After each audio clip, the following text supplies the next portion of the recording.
Hello. So ಬನ್ನಿ ಇವತ್ತು ನಾವು ಪೆಪ್ಪರ್ ಚಿಕನ್ ಮಾಡೋಣ. ಫಸ್ಟ್ಲಿ ನಾನು ಚಿಕನ್ನ ಮ್ಯಾರಿನೇಟ್ ಮಾಡಿ ಇಟ್ಕೊಂಡಿದ್ದೀನಿ. ಚಿಕನ್, ಉಪ್ಪು, ಪೆಪ್ಪರ್, ಜೀರಾ ಪೌಡರ್, ಸ್ವಲ್ಪ ಚಿಲ್ಲಿ ಫ್ಲೇಕ್ಸ್ ಹಾಕ್ಕೊಂಡಿದ್ದೀನಿ. ಬೇಡ ಅಂದರೂ ಬರೀ ಉಪ್ಪು ಪೆಪ್ಪರ್ ಹಾಕಿ ಮ್ಯಾರಿನೇಟ್ ಮಾಡಿ ಇಟ್ಕೊಬೋದು.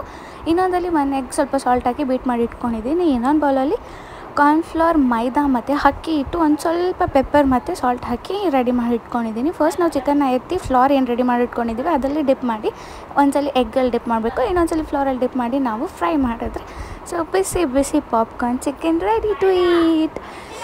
ಆ್ಯಂಡ್ ಎಸ್, ಇನ್ನೊಂದು ಸತಿ ಬೇಕಂದ್ರೂ ನಾವು 2 ಟೈಮ್ಸ್ ಬೇಕಂದ್ರೂ ನಾವು ಡಿಪ್ ಮಾಡಿ ಇಟ್ಕೊಬೋದು. ಇಲ್ಲ ಅಂದರೆ ಒಂದು ಸತಿ ಫ್ಲೋರ್, ಒಂದು ಸತಿ ಎಗ್, ಇನ್ನೊಂದು ಸತಿ ಫ್ಲೋರ್ ಮಾಡಿ ನಾವು ಫ್ರೈ ಮಾಡಿ ಇಟ್ಕೊಬೋದು. ಟೇಸ್ಟ್ ಮಾತ್ರ ಸಖತ್ತಾಗಿ ಬಂದಿತ್ತು. ನೀವು ಟ್ರೈ ಮಾಡಿ ಹೇಗಿತ್ತು ಅಂತ ನನಗೆ ಕಮೆಂಟ್ ಸೆಕ್ಷನಲ್ಲಿ ತಿಳಿಸಿ. Thank you.